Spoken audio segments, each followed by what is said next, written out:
이게 제가 언제 얘기를 한 거냐 그러면요, 제가 2009년에 합격하고요 2010년도 말에 무료 공부방을 개설을 했었어요.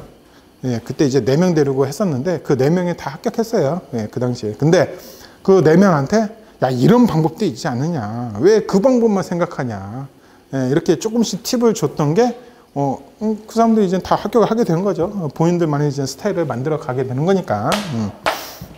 자, 두 번째입니다. 예. 그래서 교재를 보니까 발생하는데 뭐에 대한 메커니즘이라는 게 있더라. 이 이야기가 된다라고 좀 보시면 되겠죠. 그래서 제가 왜 이렇게 써놨느냐, 그랬더니 여기가 부마찰력에서도 메커니즘이 있을 수도 있고요. 그렇죠? 나트륨에서도 나트륨의 첨단 붕괴 문제가 출제가 됐다면 나트륨 첨단 붕괴에 대한 메커니즘이 있을 수도 있잖아요. 그렇죠? 그래서 요 대제목을 무슨 대제목으로 한다? 공통 대제목을 한다. 우리 그 본 강의 책 있잖아요. 익스텐드. 거기에 이제 흑막이 맨 마지막에 보면은 대제목 70선이라는 게 있습니다. 거기 있는 대제목들이 전부 다 공통 아이템용 대제목이다라고 생각하시면 돼요. 그래서 공통 아이템 개발, 그 안에는 공통 대제목 개발도 같이 들어있는 거예요. 그래서 그럼 나는 발생 메커니즘, 요것만 이야기를 하면 안 되겠죠. 그렇죠? 나는 이거를요 어떤 것도 같이 갖다 쓸 수 있어요 라고 이야기를 할 수 있을 거예요. 다른 말로 뭐다? 원리예요. 그렇죠? 조금 더 확장해서 이야기를 하잖아요. 얘는요 원인이에요. 조금 더 확장을 해서 이야기를 하잖아요. 영향을 주는 요인이에요. 또 다른 말로는요 발생기구예요. 제가 왜 이렇게까지 설명을 드리냐 그러면은 2번 발생 메커니즘, 3번 원인, 이렇게 쓰신 분들 생각보다 되게 많습니다. 어느 일정 부분이 중복해서 들어갈 수밖에 없어, 내용이. 그런 거 하지 마시자. 우리 써야 될 내용들이 생각보다 많아요. 그죠? 구성 요소들이 생각보다 많아. 어떤 거는 발생 문제점에 대한 형태를 딱딱딱딱딱 해서 설명을 해줘야 되는 부분들도 있는데, 굳이 2번 발생 메커니즘, 3번 영향을 주는 요인, 뭐 이런 식으로 쓰면은 페이지 쓰는 게 내용이 아깝다. 그렇게 쓰면 가장 큰 문제가 뭐가 될까요? 본론보다 메커니즘과 원인을 더 많이 써주고 있는 거예요. 그죠? 내가 오늘 서류를 뭔가를 제출하려고 그러는데 회사에서 어떤 프로젝트를 맡겼어요. 그런데 자꾸 겉도는 얘기만 한 5장이 앞에 있어. 그 사장님이 그걸 보고 싶겠어요, 앞장을. 그럼 궁금한 게 뭐 다른 게 계속 있을 건데 그 얘기예요. 그래서 거의 비슷한 얘기들이더라. 그래서 얘가 썼으면은 영향을 주는 요인 쓰지 마세요. 원인 쓰지 마세요. 발생기구 쓰지 마세요. 그죠? 이 이야기다라고 생각을 하시면 될 것 같아요. 그래서 이렇게 생각을 하시고 답안지를 써 주신다. 부마찰력을 보겠습니다. 말뚝이 이렇게 이제 들어가져 있죠. 그래서 부마찰력을 설명을 할 때는 분명히 선단 지지력이 있는 지방까지 들어가져 있는 것을 이야기를 해 주시면 참 좋아요. 왜냐? 이랬을 경우 위에서 밑으로 말뚝을 잡고 내려갔을 때 말뚝은 더 이상 못 들어가는데 말뚝은 자꾸 밑으로 내려가세요 라고 붙잡고 내려가잖아요. 그럼 말뚝의 어딘가가 깨지겠죠. 이 이야기예요. 어딘가가 가장 쉽게 깨지는 부분이 어딜까요? 이음 부분. 그렇죠? 원래 그냥 통째로 PHC가 만들어져 있으면은 균일하잖아요, 콘크리트가. 근데 PHC를 또 이어서 들어갔어. 근데 그 이은 게 결국 사람이 하는 거잖아요. 크레인으로 세우고 사람이 이렇게 해서 용접을 하든 볼트링 하든. 그런데 사람이 작업을 하는데 0.1mm의 오차도 없을까요? 그건 아닐 거 아니에요. 그렇죠? 경사도가 크레인에서는 그냥 제로라고 나왔어도 실제로는 0.001도가 기울어져 있을 수도 있잖아요. 결국 뭔가가 오차가 발생할 수밖에 없고 가장 큰 영향을 받는 것은 균질하지 않은 이음 부분인데 부마찰력에 의해서 이렇게 이제 될 수가 있으니 선단 지지력이 크게 나오는 부분까지 같이 그림을 그려주시면 참 좋다라는 이야기입니다. 그래서 원래 이제 부마찰력을 설명한다 그러면은 부마찰력은 주면 마찰력의 일종이다 라고 했잖아요. 그죠? 그래서 주마찰력은 정마찰력과 부마찰력의 합입니다. 웬만한 집안은 부마찰력은 없고요. 정마찰력만 있어요. 대부분 어떤 집안일까요? 사질토 집안은 부마찰력은 없고 정마찰력만 있다. 왜? 집안 자체가 내부 마찰각을 가지고 있는 집안이니까.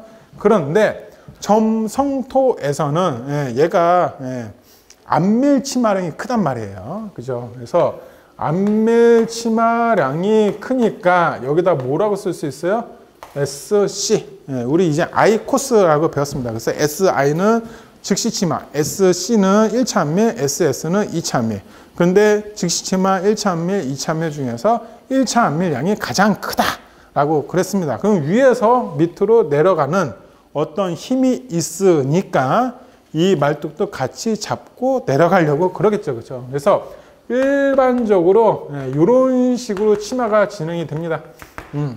말뚝 자체는 못 내려가잖아요. 그렇죠? 근데 주변은 이런 식으로 이제 치마가 이루어지겠죠. 그래서 이 부분을 우리가 SC라고 이제 표시를 하면은 너는 1차 안밀을 알고 있구나 라고 채점위원은 이야기를 해 줄 겁니다. 그러면 요 치마량이 발생되는 것만큼 주변에 있는 흙이 이렇게 이제 내려갈 건데 요거를 우리가 부마찰력이다 라고 이야기를 해주고 있고요. 이 부마찰력은 어떻게 표시를 해주고 있느냐 그랬더니 QNS 네거티브예요.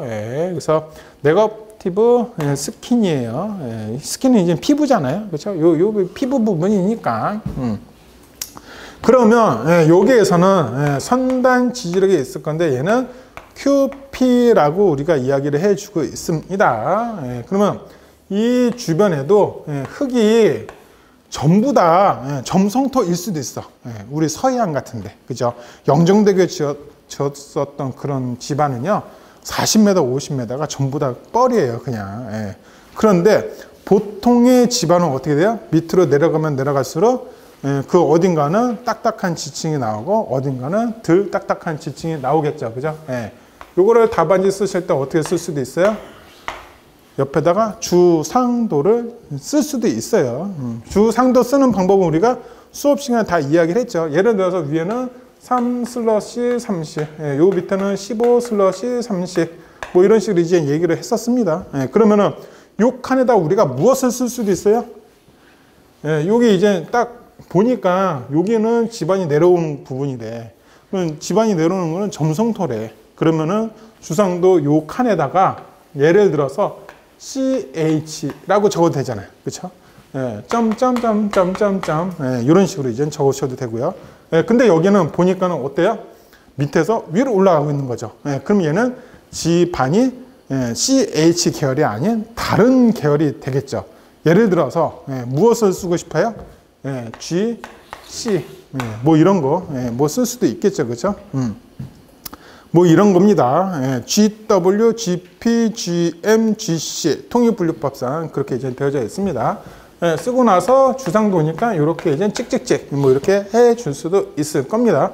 그럼 여기는 이제 어떻게 되겠어요? 여기는 이제 암이 있으니까 들어가지 않죠. 풍암이라고 생각을 하고 50번을 때렸는데 2번 이렇게 이제 쓰시면 되겠죠. 그죠? 그래서 예를 들어서 RQD 85 쓸 수가 있겠네. 만약에 주상도를 이렇게 적었다고 칩시다. 여기 그림 안에 정말 많은 정보가 들어있어. 그죠? 이미 이 부마찰력이라는 것은요, 여기 공부하신 분들은 알겠지만, 토목시공 기술사를 공부하시는 분들은 3개월 공부를 하잖아요. 부마찰력 공부를 안 할 수가 없어. 누구나 다 공부를 해. 시험 문제 출제가 되잖아요. 누구나 전부 다 부마찰력을 쓸 수밖에 없어. 배운 게 그거고 아는 게 그건데. 그런데 여기 계신 분들 중에서 1년 이상 공부하신 분도 계시고 3개월 공부하신 분도 계세요. 그럼 3개월 공부하신 분과 1년 공부하신 분들이 똑같겠지, 답안지가. 우리는 그것을 이겨셔야 돼. 예, 여기에서 여기 있는 사람들끼리 이기는 게 아니라, 여기서 누구를 라이벌로 해서 이기는 게 아니라 여기 계신 분들과 다른 학원에 있는 계신 분들, 예, 학원에 안 다니신 분들, 예, 초짜인 분들, 예, 나는 3개월 공부한 게 아니다 라는 거를 보여주기 위한 방법 중에 하나가 될 겁니다. 그죠?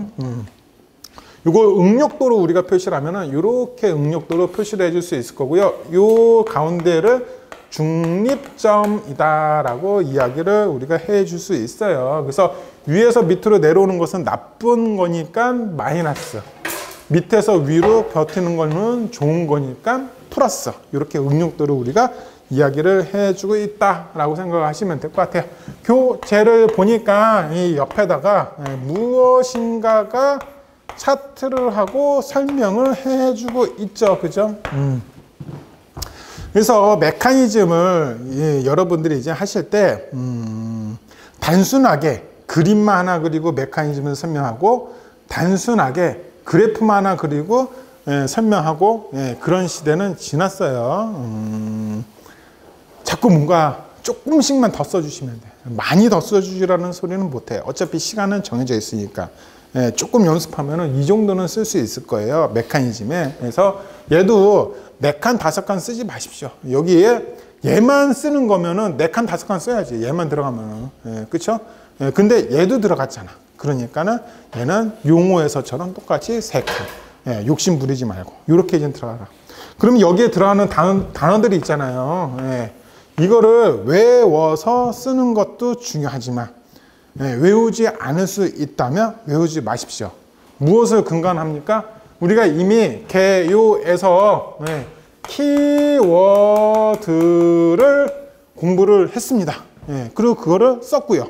개요에서 여기에 들어가는 거는 썼던 키워드를 이용할 수 있다면, 활용할 수 있다면 여기다 키워드를 집어넣어 보자.